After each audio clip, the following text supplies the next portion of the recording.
रउआ अभिले रंजीत के बारे में सोच रहल बानी? खाली रंजीते के बारे में ना, पूरा घर परिवार के बारे में सोच रहल बानी। ध्यान से सोचला पर समझ में नहीं आवत कि का करी। इतना बड़ा कारोबार, इतना बड़ा व्यवसाय, बाकी संभाले वाला केहू नहीं के। हाँ, रंजीत ही सब संभाल सकेलन और संभालो बाड़न। बाकी पता ना आजकल उनकर मन में का चल रहा बा। यही तो हमरो समझ में नहीं आवत। जब कुछो हमहू पूछे नी तो कुछो बोलबे ना करेला। जब केहू जवाब ना देवे त समझ ली कि वो कौनो बहुत बड़ा गलती करे जा रहा बा। अरे यही बात से तो हम परेशान बानी कि कहीं वो कौनो गलत काम तो नहीं करत। हम 1-2 दिन में शांति से ओकरा से बात करम। करी, जरूर करी। हो सकेला कि जौन बात वो अपना बाप से ना कह पावत हो वो महतारी से कहे। हाँ, बाकी हमरा मन में एगो बात बा। कहीं रउआ संजीत के बारे में काहे नहीं सोचत? वो तो अब रउआ संगे हाथों बटा रहल बा। ओकर पुराना गलती सब भुला के कुछ नया करे के दी ही ना।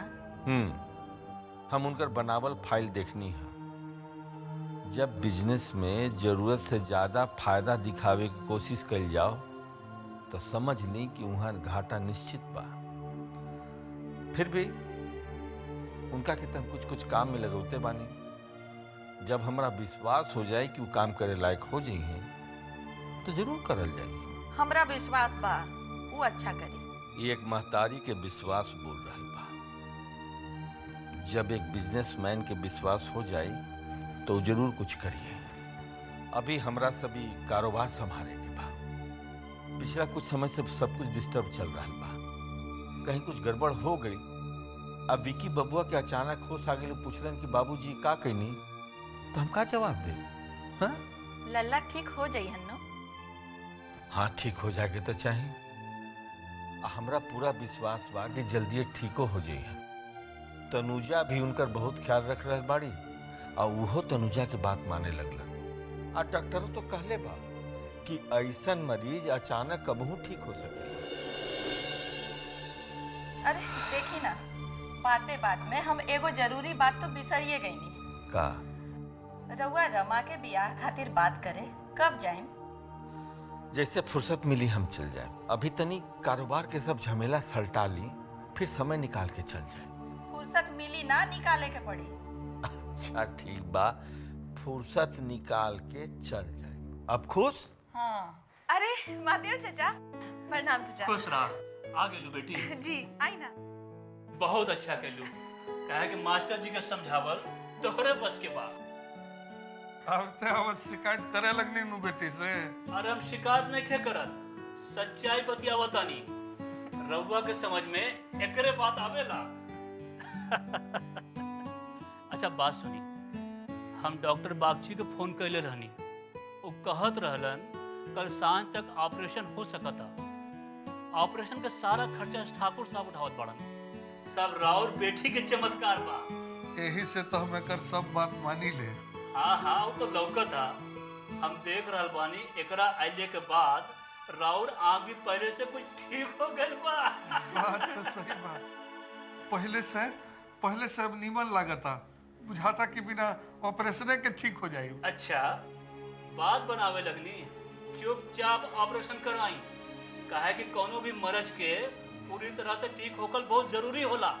चाचा जी रउआ बिंका की बात समझाई। अरे हम का समझाई, हमार बात मान ले रहता ना तो अब ले कब के ऑपरेशन हो गए रहे। अच्छा छोड़ी ये सब।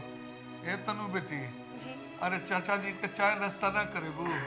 अरे हम तो भुलाइए गए नहीं, हम अभी लेके आओ तनी। अरे सुमन तू कब एलू? बस सवेरे आई नहीं। हाँ तनु बेटी, तहर सहेली बड़ी सेवा के ले बिया। हाँ, एकरे बतायल दवाई तोहरे बाबूजी के असरो कैले बा। आखिर सहेली के करिया। एक दिन का भइल कि हम ठकुराइन बात करत रही। आई अपने से नहा के आ गइलन आ कुर्ता उल्टा पहन लेलन। आ कुर्ता का बटन जौन बा उ पीछे लगा लेलन। आ कहत रहन कि माई हम अपने से तैयार हो गए नहीं। बस करा दीदी, अब हमरा से नहीं है। चल जा। पर उनकरा के संभालल बड़ा मुश्किल होत हुई ना तोरा ला? ना ना, वो हमरा के परी दोस्त कहलन, हमर हर बात मानेलन। शुरू में तनी उनका के संभाल मुश्किल भर रहे, बाकी अब तो हमरा बिना उनका के संभालले मुश्किल हो जाला। बड़ी दोस्त। हम ड्राइवर साहब के खाना खिला देनी, अब तो उनका के भेज काहे नहीं खुदेत? माई तू यहाँ आवा, बैठा हमरा लगे। माई हमरा साझा ही के लौट जाए के पड़ी। पर माई वहाँ विक्रम बाबू के हमरा बिना संभाल बहुत मुश्किल हो जाला, और ठाकुर साहब उनके खाते ते सब कर रहल बा ना। पर तनुजा, कल ऑपरेशन की डेट रखा था, आ तू? माई सुमन भी है ना, कब दवाई कौन देवे के बा वो हमरा से बेसी ऊ जाने ले, और वैसे भी हमर वहाँ रहल बहुत जरूरी बा। हम उनका से वादा के लिए बनी। हाय ला, अब बाप के संभाले से बेसी वो पागल के संभालल जरूरी बा। ना जाने कैसा जमाना आ गइल बा। बुआ ई काहे बिसर जाता रू कि वहे पागल के देखरेख के करे के कारण आज बाबूजी के ऑपरेशन हो रहल बा। तो ठाकुर साहब कोनो एहसान नहीं थे करत। इतना बड़ा पागल के संभालल कोनो मामूली बात नहीं थे। अनुजा तू चुप रहा। माई देखा, सबसे जरूरी बा बाबूजी के ऑपरेशन, और हम यहाँ रही चाहे ना, का फर्क पड़ता। वैसे भी हम सुमन से सब बात की खबर लेते रहे फोन पर, बाकी हमारे वहाँ रहल बहुत जरूरी बा माई। माई बेटा, हमरा हिम्मत नहीं के कि तोहर बाबूजी के जाके बोली कि तू आज जाता रू। तू अपने से जाके बोला।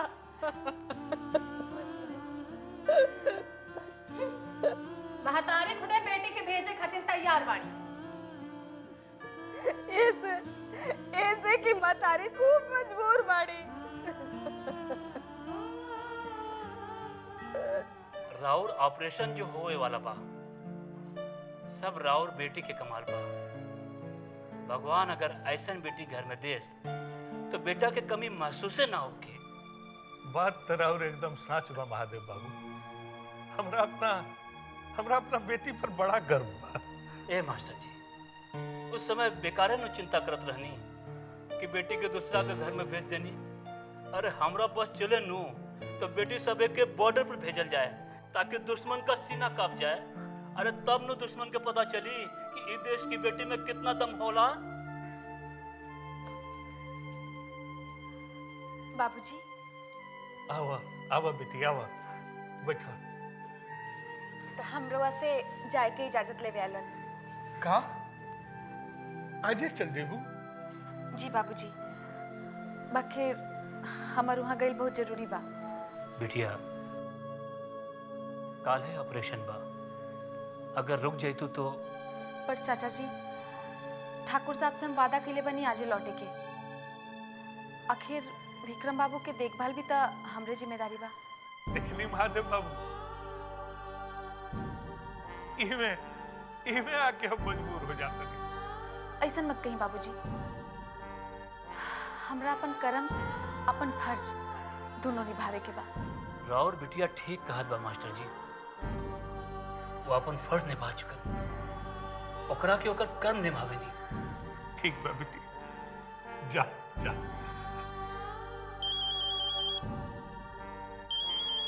फोन आए बा। अरे राज के फोन बा। अरे राज बेटा। हाँ हेलो बाबूजी, प्रणाम। खुश रहा। हाँ, चाचा जी के तबीयत के बारे में जाने खातिर फोन कैली है। कैसन बाड़न चाचा जी? काल ऑपरेशन बा, हम मास्टर जी के घरे में बैठल बानी। ला खुदे बतियाला। प्रणाम चाचा जी। खुश रहो बेटा। प्रभुआ कैसन बानी? ठीक होके के कोशिश में लागल बनी। तनुजा के खून पसीना और परिश्रम के कमाई के उड़ावे के तैयारी में लागल बनी। बाबूजी, ई रोआ का कहता है? जे सास में बेटा होके कर रहल बनी। हेलो राज बाबू, बाबूजी के बात पर ध्यान मत दे। तन्नू, तू फोन लेके घर से बाहर आ जा।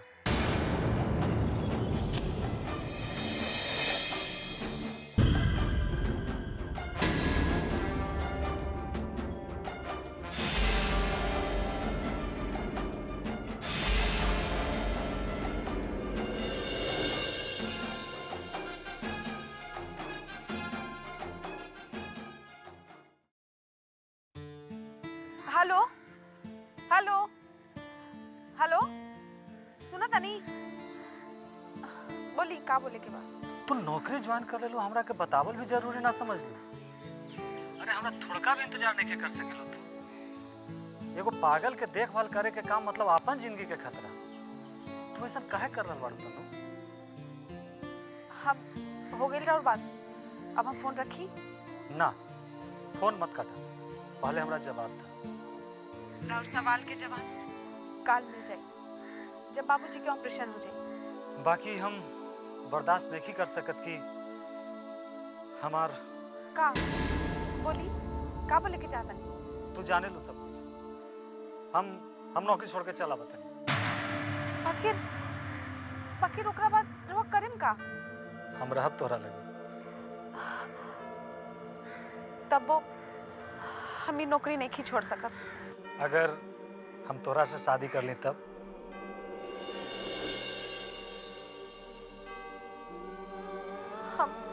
हम शादी नहीं करे के चाहत। सच सच बताओ, का तू हमरा से प्यार ना करे लो? ना करे नहीं। हम खाली दोस्त बानी और दोस्त रहब। रहुआ अपन ख्याल रखब। अब हम फोन रखता।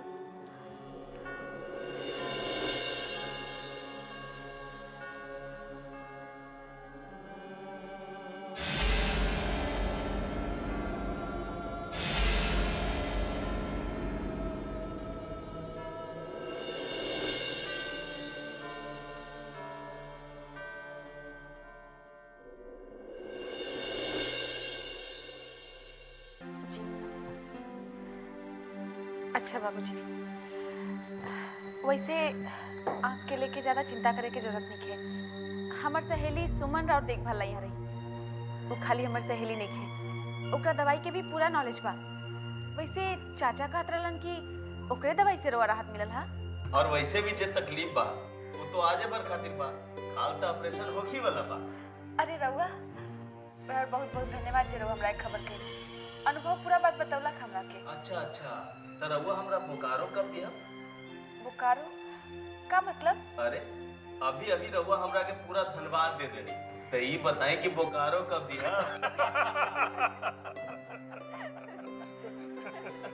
अच्छा बाबूजी, अच्छा खुश।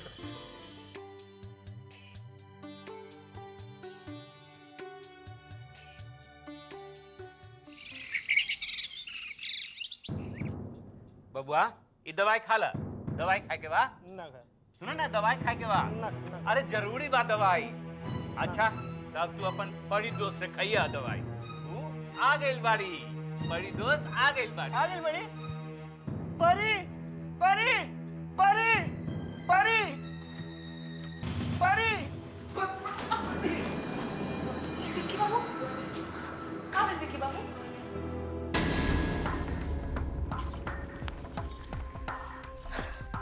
ई का भेल मंजली? बुझाता देवर जी फेर इनकर स्वागत कैलन है। केकरो चोट उट तो नानू लागल हा?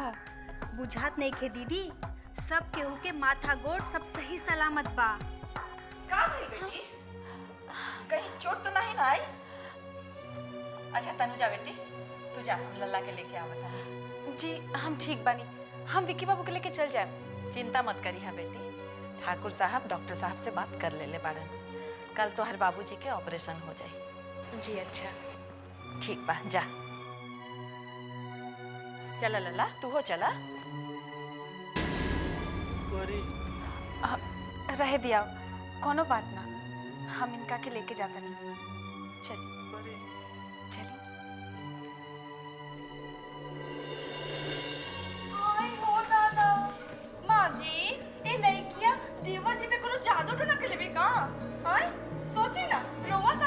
गइलन और ओकरा साथे राउर हाथ छिड़क के चल देलन। हाँ, तोहनी दुन्नू भी ई जादू कर सकत रहलू हा दुल्हन। बाकी तू दुन्नू तो पागल खाना भेजे के चक्कर में रहलू हा। अब वही जादू कोई और कर रहल बा तो तोहनी के बुरा लगता।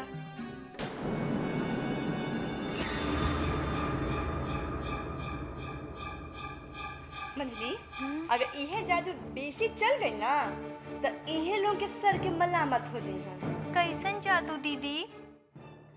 कबो कबो ना बात समझ में आनू तो नहीं चुप रहबू नु तो काम चल जाई। बकलोल।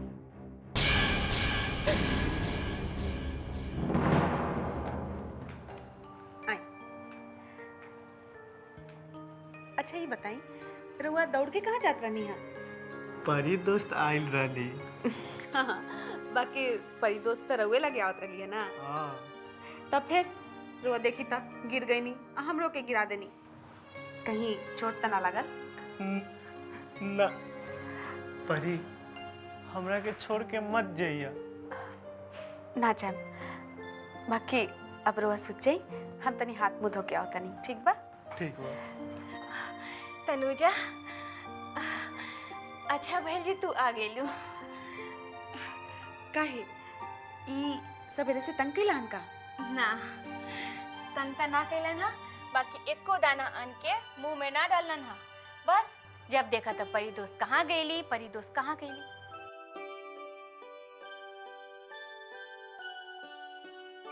रमा दीदी, हम रउआ से एगो बात करे के चाहतनी। बोला।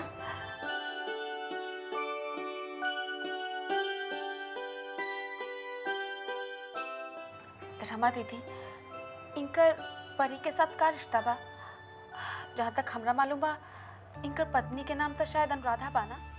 हाँ, हुनकरे के दुलार से भैया परी कहत रहलन हा।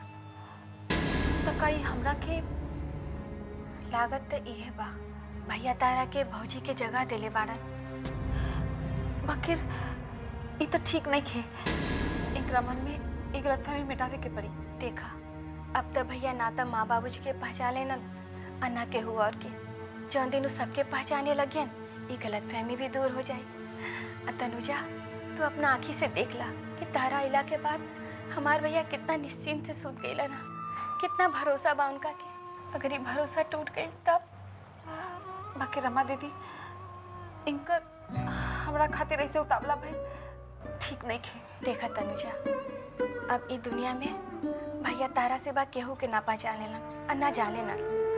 हमार पूरा विश्वास बा कि तू ही हमार भैया के पहल का जिंदगी वापस लौटा सकू।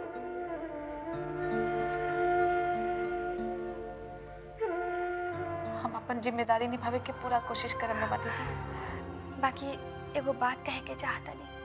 कहीं वैसे घर के बात तक केहू से ना कहे के चाहे, लेकिन अगर ये घर में केहू से तारा कुछ कह देलस ना तब तू ओकर बात के बुरा मत मानिया। हमरा भैया के तू छोड़ के मत जाइया। खा हम सर के कसम कि तू हमरा भैया के छोड़ के ना जेबू।